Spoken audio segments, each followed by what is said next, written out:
Good afternoon, my friends. Picture this.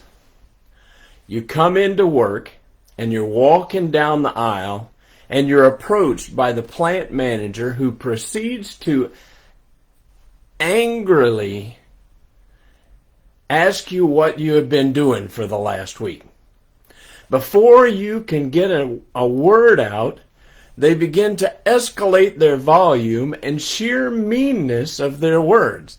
By this time, people are sticking their heads out of the doors in the offices and all around just to see what's happening. You begin to speak again, but you're immediately cut off. This rant is off the rails. They finally begin to wind down and to stop. And how do you respond? I believe that most people would get totally defensive and rail back with the same intensity that they gave you. Unfortunately, this response usually doesn't work out very well. Some would just cower and not say anything, which has negative effects on both of you. Now, this actually happened to me several years ago. And after my manager had finished with his rant, I calmly stepped forward and said, "It sounds like we have a difference of opinion on my work. I'd be happy to discuss this if you're available later. When is better for me to meet you in the conference room to talk about it?"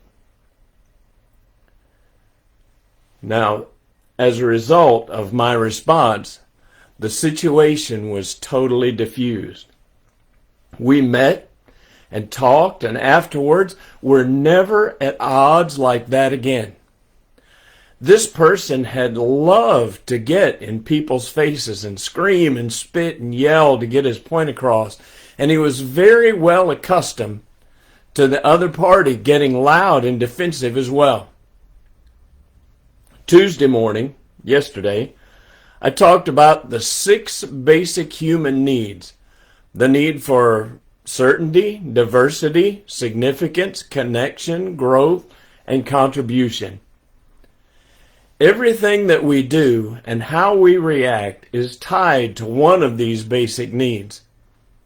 My manager's need for significance drove him to run over and demean others so that he could feel significant. Others cause drama to feel certainty and confidence that others around them are connected with them. Some will cause drama and crisis in order to feel like they are contributing by presenting a solution or significance by solving the problem that they don't see that they created. If you look very carefully, you will see a person acting however they are in order to acquire one or more of these basic needs. And you're not going to be able to identify the need immediately in every situation. But now that you know that everything revolves around certainty, diversity, significance, connection, growth, and contribution, it should be easier not to get pulled into the drama yourself. Analyze the situation and respond appropriately. So to answer the question in the title of today's message, why do some people love drama? It's because they're fulfilling one of these 6 basic needs in a roundabout and destructive way. I will say that my manager and I had several conversations after that initial bout, and he never yelled or raised his voice at me again. I gave him the significance and the connection and the certainty he was looking for in a non-confrontational way. And his loud tirades became fewer and fewer with others. You could say, I gave him what he wanted, but not in the way that he had been used to getting it.